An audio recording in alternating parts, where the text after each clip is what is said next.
principal de cómo fueron esos inicios, a mí me surge una pregunta y también quisiera ver si alguien del público tiene alguna inquietud, algo que aportar o preguntar. Bien puede haber un micrófono en el centro, se pueden acercar y preguntarle lo que quieran.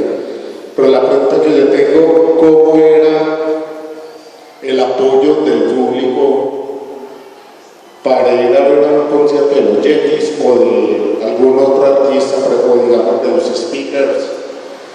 ¿Cómo era en ese entonces la asistencia del público? Bueno, en Bogotá el movimiento era muy grande.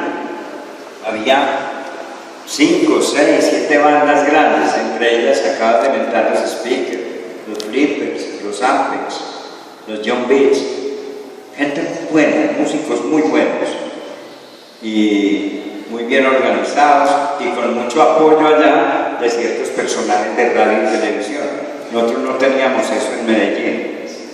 De todas maneras, ahora que mentabas que hay que enseñarle a la gente a pagar las entradas, etc., estoy recordando que uno de los grandísimos eventos donde participamos nosotros, pero los que venían eran los de Bogotá, eran Speakers, Ampex, Flippers, Oscar Golden, Harold, que siempre eran ellos, y unos, no, Pablo todavía no, y unas bailarinas.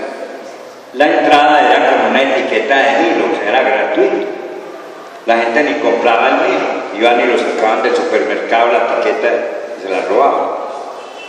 Estamos pintados. Eso es muy divertido, así es.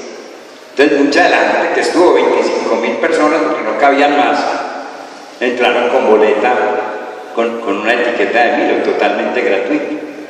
Entonces, las presentaciones que teníamos nosotros con alguna frecuencia en el antiguo Teatro Junín, en toda la playa, en el centro, donde está el edificio cotejero, eran matinales donde el público juvenil no tenía que pagar.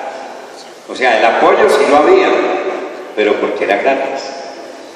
De todas maneras, la juventud nunca más tenía plata para ir a espectáculos. Maestro, creo que estuvo en el festival, ¿cómo fue eso allá? Que supuestamente es una locura eso. Era un festival que todo el mundo se escuchó sobre él. ¿Cómo fue eso allá? Es que Medellín nunca se puede quedar atrás en nada. Y si Nueva York tuvo su Woodstock, Medellín había que haber Woodstock. Eso pues, eso está escrito. Carolo y unos tipos de Bogotá se inventaron ese cuento por allá en unas fiestas en San Andrés y lo llevaron a cabo. Hicieron un festival de rock de 3 días. 3 días seguidos como el gusto. Las bandas, había bandas muy buenas, había otras que se formaron para la ocasión. De Medellín hubo 2 o 3, unas que tenían alguna trayectoria y otras que no, pero que lo hicieron mejor. Y vino gente de todo el mundo, es que no podemos decir que vino gente de Cali, de toda parte vino, pero del sur de América, de Norteamérica, de Estados Unidos, vino mucha gente a ese festival. Eso llegaba la gente a dedo, en camiones, en automóviles, a pie, con lo que traían puesto, con mochilita. Eso fue bonito.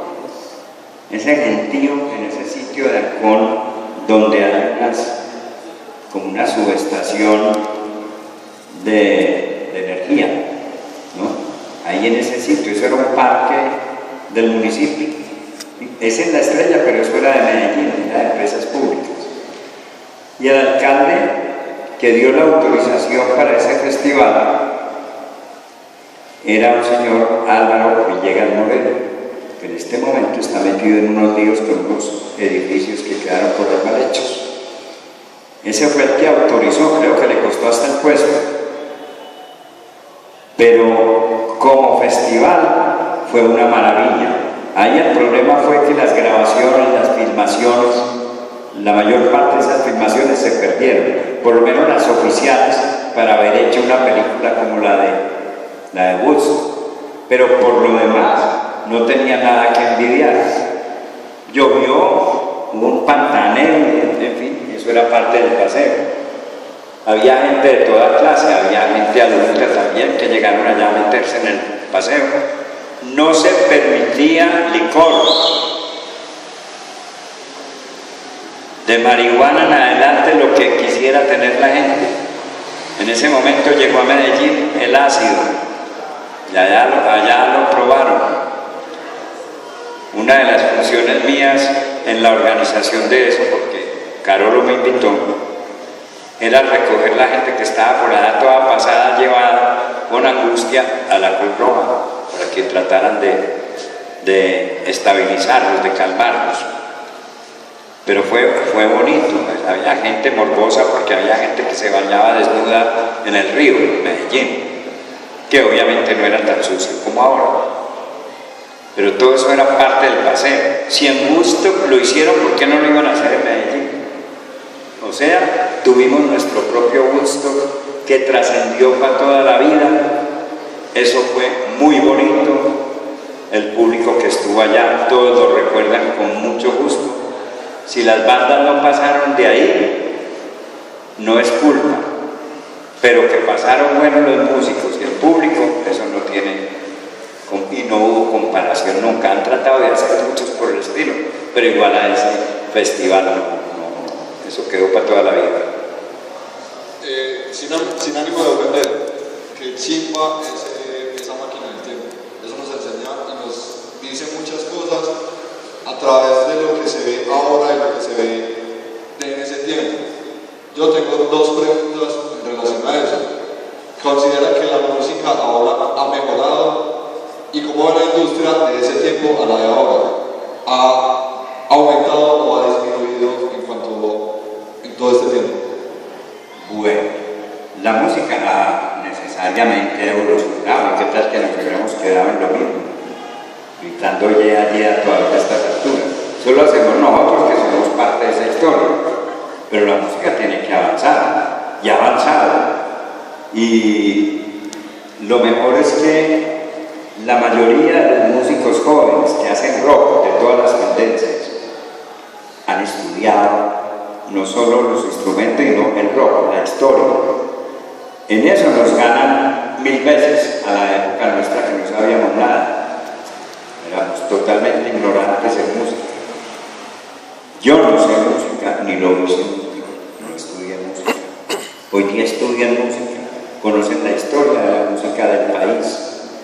Eso es muy importante. Y hay mucha experimentación en sonidos. La mayor de las veces afortunada, otros no son tan afortunados porque todo el mundo no es bueno. ¿Qué se va a hacer? En el tiempo de nosotros también hubo banditas que no llegaron a ningún lado. Les faltaba, no sé, estilo, ángel, llegar al público. Pero lo hicieron muy poquito. No es como ahora. En el Valle de Aburrá, yo creo que casi cerca de mil bandas de todas las tendencias, si no es más. Eso es un movimiento fuerte que hay que mantenerlo. Eso es herencia de eso. Pero es muy distinto, es muy diferente, pero hay una esencia. Unos tienen otras ideas sobre el rock, un poco más macabras, un poco más, no sé, más bravas, de pronto no tan divertidas siempre. No todas son de alegría, pero manifiestan el sentir de la juventud. El rock es juventud, siempre, siempre. Ustedes oyen la música, nosotros la oyen fresca, la oyen joven, porque fue hecha por jóvenes para jóvenes. Entonces ustedes que son jóvenes la oyen, muchas veces les gusta, es por eso, porque tiene esa esencia juvenil.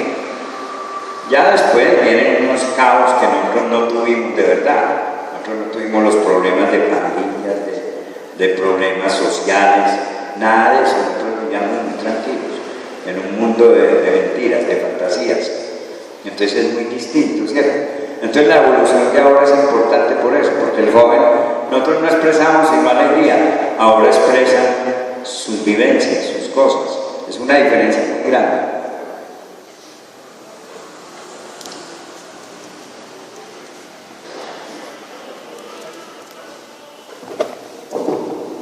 Buenas noches. El maestro hacía una referencia casi que crítica del festival, bueno, yo lo recuerdo. Hubo en Bogotá unos personajes que dieron mucho apoyo al rock, me acuerdo de Armando Plata Camacho, el Chupo, que fue un impulsor 1A, tenía un programa, tenía Radio 15, me acuerdo del programa, era Hello, I am Radio 15, en ese tiempo. Y había un programa en televisión de Teletigre que se llamaba Tú y la Música. Era los jueves a las 5 de la tarde. Yo estudiaba en un colegio que quedaba lejos y me tenía que volar por una ventana para poder llegar a la casa a las 5 y no perderme el programa. Yo me volaba y me volaba por allá atrás, pero no lo perdí. Entonces, retomando el punto de Ancón, Armando Plata hizo un festival en un sitio cercano a Bogotá que se llama Zabriskie. Es como un desierto pequeño. Zabriskie, entonces él hizo su festival de Zabriskie, sino que para ese tiempo el tema de los ácidos y los Windom Bay, el Purple y esas cositas estaba pegando duro. Y él se le ocurrió traer un tubo plástico de más o menos 2 cuadras de largo y era un tubo de más o menos 2 metros de alto, que era como semiblando, o sea, la gente, si no había gente, el tubo se aplastaba. Y la gente se metía por ahí y eso hacían el amor por ahí en el tubo. Entonces, ¿saben qué? Sino que hubo el inconveniente de que 2 personas por exceso en ácido y no sé qué más cosas se murieron. Y de hecho, eso le costó la ida al Chupo, Armando Plata de Colombia, que se fue a Estados Unidos a crear su emisora allá. Entonces, fue el tipo Armando Plata fue un impulsor buenísimo del rock de los años 60, 70. Luego vino este otro genio de la historia en el rock en Colombia, que es Manolo Belón. Todavía lo escuchamos, tiene mucha sabiduría en el tema. Ese personaje también influyó en el rock chapineruno. Resulta que Chapinero fue el sitio donde se gestó en Bogotá el rock y se irradió para todos los barrios. Entonces allá había el parque de los Chiquis. En ese tiempo el rock no tenía el color de ahora de ventanas negras, sino que el rock era muy vivaz, era de colores, era Janis Joplin, era Jimi Hendrix, allá con su Ian Frida, así, eran muchos colores. Y el sitio de reunión en el parque de la 63 en Chapinero. Entonces, no recuerdo el otro locutor, pero se reunían con Manolo Belón y hacían unos programas de rock ahí frente de la iglesia. Eso impulsó el rock a nivel de Bogotá. Entonces quería hacer ese pequeño aporte. Muchas gracias.